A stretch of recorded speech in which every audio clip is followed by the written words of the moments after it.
Hello, I'm going live right now from Hiroshima, Japan.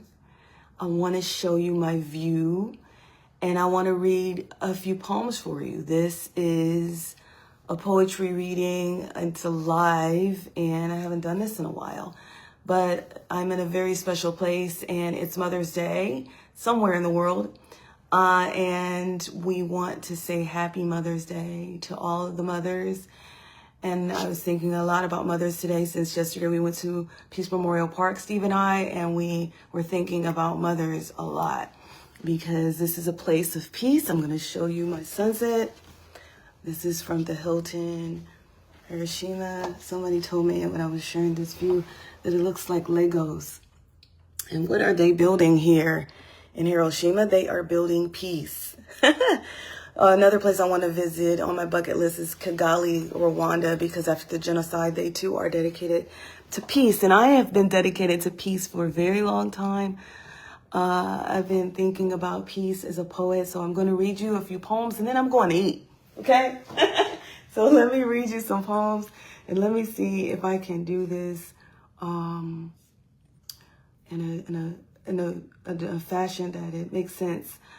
I just want to read like 3 poems that, since my motto has always been waging peace through poetry for a very long time, I'm going to read these 3 poems because they were heavy on my mind and I didn't know what to say, but I wanted to read them today of all days for the love of mothers. And we were talking about nurturing mothers who are raising well-adjusted, emotionally strong and intelligent young, humane beings in this world and doing their best to do the same. So here we go. I'm going to read to you a poem that I wrote called Poetic Soldier. I wrote this in 1991 after the Desert Storm. I was a freshman in college and this was Desert Storm and I was reading this poem. I was writing this poem for a reflection, a paper reflection, and I just didn't know what to say. But this was my response after learning about war and trying to make sense of war. So I've been a peace poet for a very long time. This is proof. So it's maybe not the best poem, but it gets better. Okay, so stay tuned. So here we go. I'm going to read this one. And I was trying to go live in 2 places, but I don't know if I can do that. I'm going to do my best. All right. So that's okay. I won't do that. So I'm willing to fail today, fail forward. Here we go. I'm going to read you this poem though. It's called The Death of a Soldier. All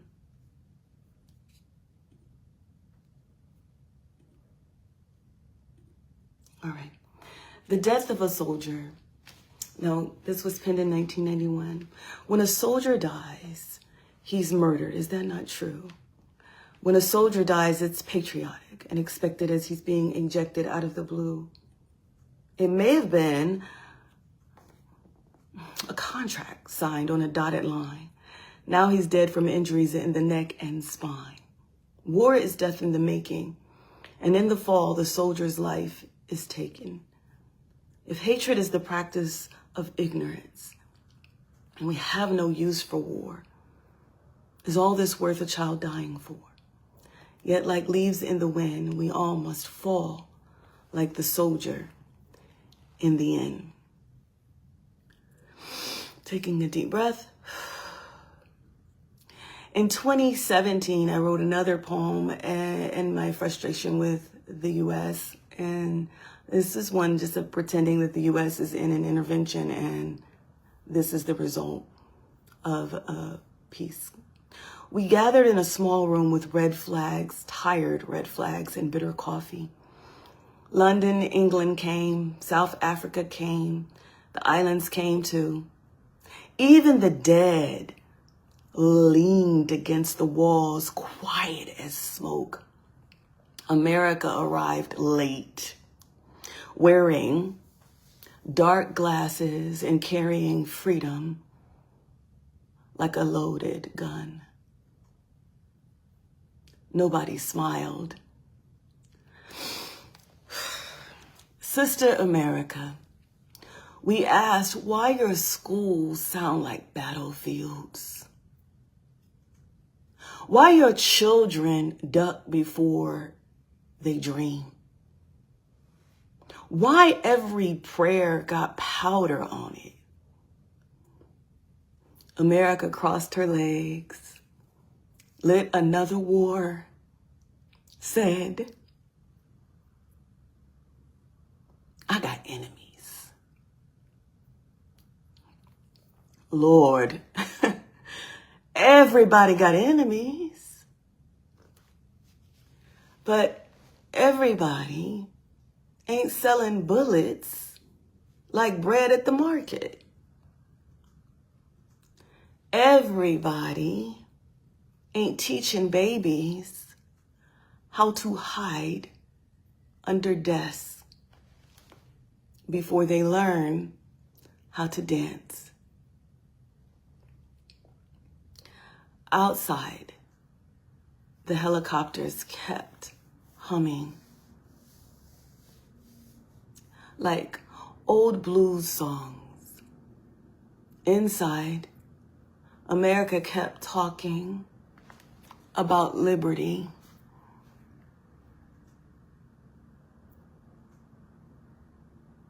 But liberty shouldn't tremble every time somebody knocks at the door. Ontario, Canada, look down. Merida, Mexico, stared at the floor. The whole world sat quiet a while. Then Hiroshima, Japan, rose slowly from her chair with ashes still inside her voice and asked, how many times must the world burn before you can learn? Fire cannot love you back.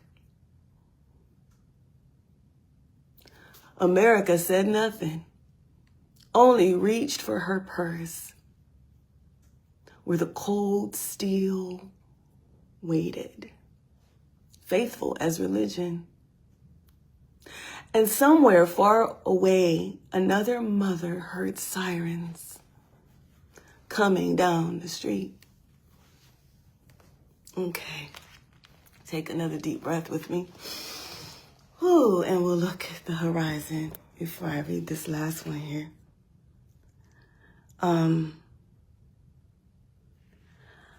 I went to Peace Memorial Park yesterday, and I didn't really know what to say. I went into the museum, and I actually cried before I got into the museum, where you could hear stories from survivors.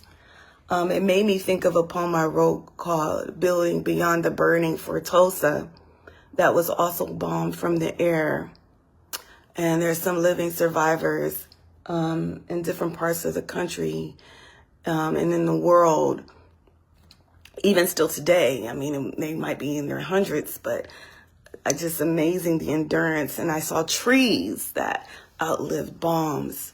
And it just made me think of another poem called Poetry. But this last poem I want to read for you is kind of inspired by a action that happened. I was picking up the Declaration. Let me see if I can get it for you. Declaration. Oh, it's right there. Can you hand it to me, Steve? It's like under that other piece of paper right there. So before I left, I was feeling bad because they had like where you could sign like peace policies and things like that. For some reason, I've so given up on politics, and I'm putting my faith back in God because all of this is a hot mess. I'm telling you, I still picked up the paper in the love of Larry Jaffe, who also taught me about human rights and declarations. So I picked this up It said the city of Hiroshima, the peace declaration. I picked it up and I was so happy that I was walking out of the museum and I had this paper in my hand and it blew. It just like left my hand and blew in the wind. And I was thinking about the irony of that, and it made me think of a song. So I want to read you this last poem that came to me, and I thought it's important to read it to you. So let me put this down again and try one more poem that I want to read to you before I go.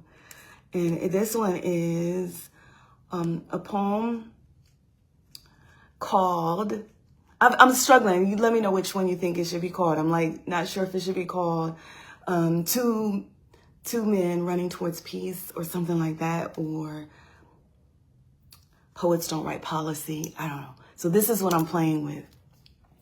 And thank you, Ava. I see you. Thank you, Opor, for watching. This is the my peace poems for Mother's Day, and this is my view. If you just got here and you want to see Hiroshima, I don't know. Maybe I need to turn the lights off so you can see it a little bit, but then you won't see me. But maybe at the end, almost like my fade to black, I'll let you see the thing one more time. But right now I want to read to you what I wrote for after I was had that experience where two men were trying to pick up my peace declaration and I didn't know what to say to them. So the first thing I said that made me, I wasn't even thinking about music or Bob Dylan, but the first thing that came out of my mouth, because I didn't know what to say, and I almost wanted to be like, this is what peace looks like. People trying to help somebody, right? And the first thing that came out of my mouth was, there goes my peace blowing in the wind. And so here's the final poem of my set today. And it goes like this. I came to Hiroshima Peace Memorial. Well, hold on one second. All right. I came to Hiroshima Peace Memorial Park looking for answers. Like a woman patting her pockets for keys she knows she lost years ago. I came to learn how a sky betrays a city, how a button outlives a body, how people build after the sun falls wrong. But history did not greet me with a lecture. It handed me a piece of paper, a peace declaration, thin as prayer, light enough for the breeze to make a decision about it. And that brilliant wind, God, that brilliant wind lifted it clean from my hands, like peace itself was tired of being held by one person alone. The page danced down the walkway. Two men from opposite directions ran to catch it. Not walked, ran. Like instinct still remembers when community comes together, what community feels like. One reached low, one reached high, both smiling like the world had briefly remembered itself. And all I could think to say was, there goes my peace, blowing in the wind. They laughed. I laughed too.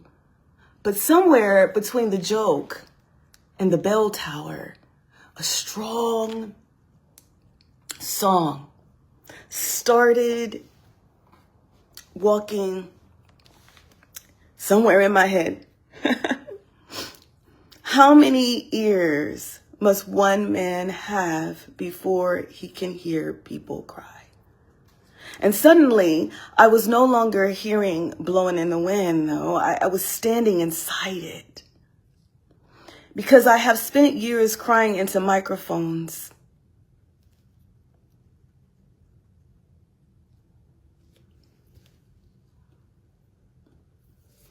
Into classrooms. Into poems. like a woman trying to cup water with her bare hands. More dialogue, less death. More listening, less launch codes. But every year, the headlines sound more combustible. Every year, politicians speak like men striking matches inside dry forests. And I know policy matters. I know.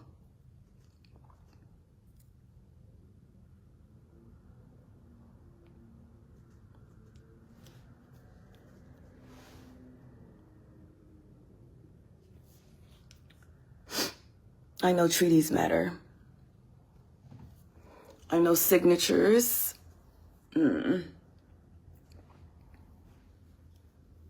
Matter. But poets try to alter the temperature of the heart. Policymakers can draft ceasefires. Poets try to convince people not to become fires in the first place. At the peace bell, I wanted to ring it, okay? Until the metal cracked open. Not out of peace, but out of grief. Out of the terrible understanding that human beings learned how to split atoms before we learned how to stop splitting each other apart.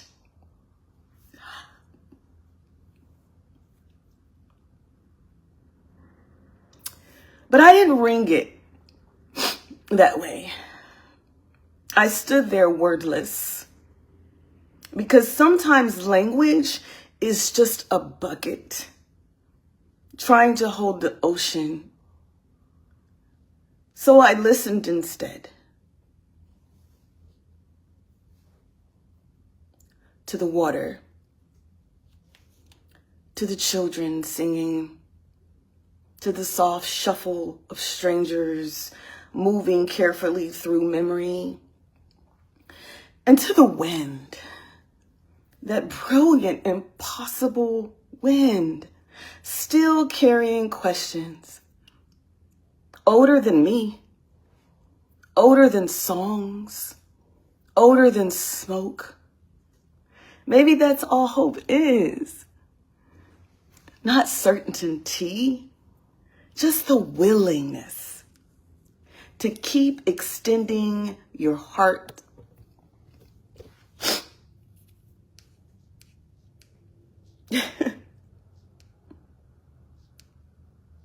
Sorry. To keep extending your hands. Yeah. I've never read this before, but not certainty, just the willingness to keep extending your hands towards something fragile before it touches the ground.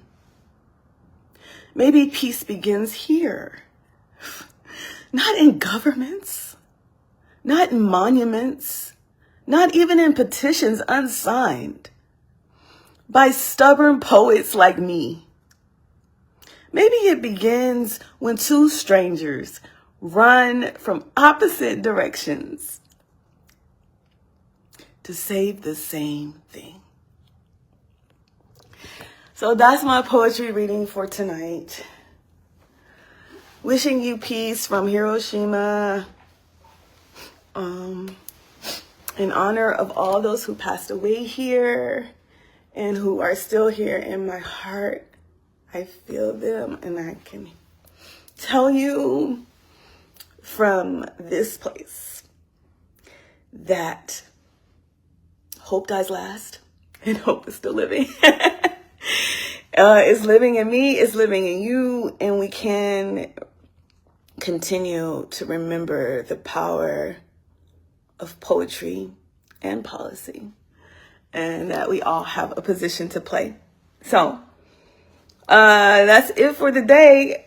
Happy new day. It's almost time for another day again. And I wanted to read this at sunset. I've never read it before. So if you got a chance to listen to this first reading of it. Lada, I love you too. Thank you for listening. I will be back in my yoga class soon. Don't worry. When we get back to Thailand. But right now we are here in Japan, remembering. And we are so grateful for our human family. And we are so grateful to get a chance to meet people from all over the world. And I guess it is written and it is possible to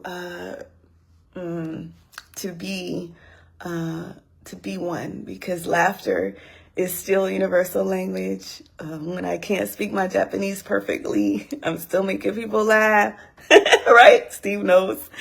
And I'm grateful. I'm grateful for that. So without any further ado, I will show you what is left of these Legos and this dark sky as we fade to black. Thank you for this very rare live, and thank you for listening. Sending you peace from Hiroshima.